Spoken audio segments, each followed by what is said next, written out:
मतमोजणीचे ठिकाण शासकीय तंत्रनिकेतन येथे जिल्हा निवडणूक अधिकारी दीपा मुंडे यांनी जाऊन त्या ठिकाणी पाहणी करत आढावा घेतला। सदर पाहणी आज गुरुवार दिनांक 30 मे रोजी दुपारी 4 वाजता केली आहे।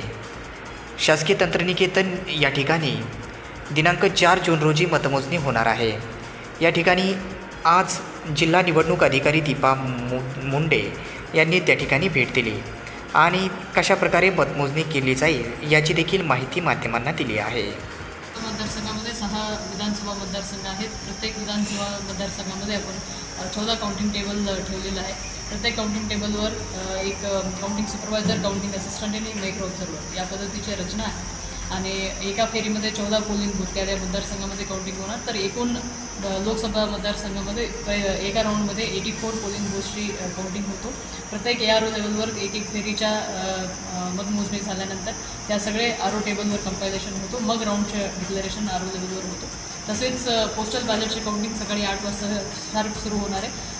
पोस्टल बॅलेटमध्ये जे आपण प्रशासनाच्या मार्फत होम वोटिंग आणि फॅसिलिटेशन सेंटरमधलं जे मतदान आहे आणि तसेच ETPBS सर्व्हिस वोटर्सची जे पोस्टल मतपत्रिका आहे त्याची मतमोजणी आधी 8 वाजता सुरू होते आणि थोड्या वेळानंतर मग मशीनचे काउंटिंग त्या मतदारसंघामध्ये AROच्या कंट्रोलमध्ये ते मोजणी सुरू होते।